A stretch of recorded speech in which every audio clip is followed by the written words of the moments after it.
Hello Libra, Sun, Moon, Rising, and Venus signs. Kamusta kayo?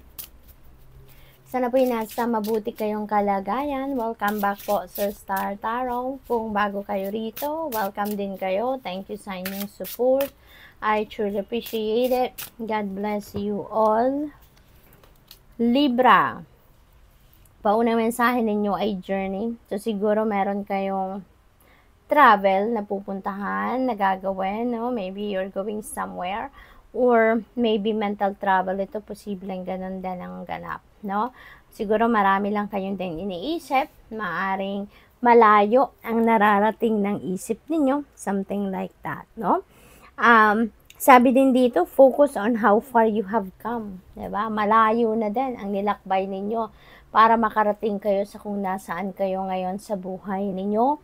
At wag ninyong isipin kung gaano kayo kalayo na, 'di ba? Kung gaano nakatagal ang paglalakbay na ginawa ninyo, but focus on how far you have come, 'di ba? Instead of gaano pa kalayo ang tatahakin ninyo para makarating kayo sa kung saan man ninyo gustong makarating, no? So maaaring meron ding ganong ganap ang iba sa inyo. What else? We have awareness. Pay attention to the subtleties. Look with new eyes. There are signs and omens everywhere. Yan, Libra. May mga signs, symbols, and synchronicities na pinapadala sa inyo ang Divine Universe dito. At mag-pay attention kayo sa mga yon, ano? Kasi gabayan sa inyo. Maaaring nagdadasal kayo for specific signs, or maybe kailangan din talaga ninyo ngayon ng guidance, no? Kaya ginagamit ng spirit realm dito ngayon ang gumamit ng mga signs, symbols, no, and omens para makapaghatid sa inyo ng gabay. At alam din ninyo, malalaman din ninyo yan, Libra, if those signs and symbols are for you, kasi they will speak to you, no? They will speak to you. They will catch your attention. At meron kayong mararamdaman at may isip na yun ay para sa'yo talaga, no? So, what else? We have humor. Ayan. So, laugh at yourself. Lighten your heart. Let nothing steal your happiness. Ayan. So, huwag kayong mag-i-stress, huwag ninyong isipin ang mga problema na, no? Kung meron man mga problema, i-offer nyo na lang yan lahat sa Divine Universe and sa inyong spirit team, hindi ba? At lighten your heart, no? Laugh at yourself, lighten your heart, have fun, di ba?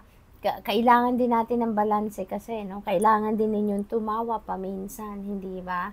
Kaya, maybe din, na kailangan din ninyo na mag-unwind, kailangan din ninyo na mag-relax ngayon, kasi siguro may mga imbalances din na nangyayari sa buhay ninyo ngayon, Libra.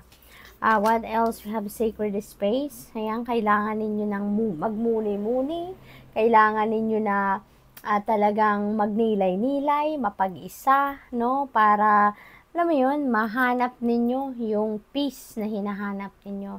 Ma-experience ninyo yung peace na matagal na ninyong gustong maranasan or maramdaman, no? So, find your sacred space, find your inner sanctuary. That is what you really need right now. Para kayo ay makapag-relax, get back to your senses, you know, makapag-unload kayo ng stress. Kailangan ninyong magpahinga ang katawan at ang inyong isipan. Okay? Tignan natin kung ano pa ang ganap for Libra. We have love. Ayan, maganda. I commit to the practice of seeing the good in all things. Ayan. Talaga, no? If you are going to use, or if you are going to look at things in the eyes of love, makakaasa kayo na magiging masaya ka, magiging maganda yung inyong pakiramdam, at pati na rin, ano, yung sitwasyon sa paligid ninyo ay sa tingin ninyo magiging maayos at maganda rin, no? What else? We have guilt. I release any beliefs that no longer assist in my soul's growth. Ayan. So, siguro, meron kayong guilt feelings, no? In the past or recently. Pero, i-let go nyo na yan, eh. I-let go nyo na yan. Kaya nga, may sabi dito na, I release any beliefs 'di ba? Including kung ano man yung sa tingin ninyo ay kasalanan ninyo, sinisisi ninyo siguro ang sarili ninyo, you're blaming yourself for whatever reason, no? And kaya nag-feeling guilty kayo. Pero siguro you're realizing na wala naman akong ginawang masama, bakit ako ang nagi-guilty, no? Kaya siguro sa una yun ang naging paniniwala ninyo, yun ang pinanindigan ninyo na siguro sa tingin ninyo, kung hindi ko ginawa yun, sana ganito, ganyan. Pero mali pala, no? Maaaring mali yung judgment ninyo din sa inyong ginawa, sa kung anumang sitwasyon. Kaya sa ngayon, maybe you're realizing na bakit kayo magi-guilty, no? Na hindi naman kayo ang may kasalanan or hindi naman kayo ang nakagawa ng pagkakamali, yung gano'n, no? Kaya you are also parang breaking away, no, from this guilt. Kaya mas magiging maayos na din ang inyong pakiramdam. We have perseverance. Ayan, I know that I can do whatever I set my mind to. So, napakalakas din ng inyong disiplina, napakataas din ng inyong confidence, no? Kaya ngayon, you're just going to continue to persevere. Magsisikap lang kayo, no? Kung ano yung sa tingin ninyo gusto ninyong makuha at a certain time, may mga goals kayong sinet sa sarili ninyo, you're really going for it. No, you're really going for it. Alam ninyo na kaya ninyong matupad yan. Alam ninyo na kaya ninyong marating, ma-achieve, and ma-accomplish. So, good luck.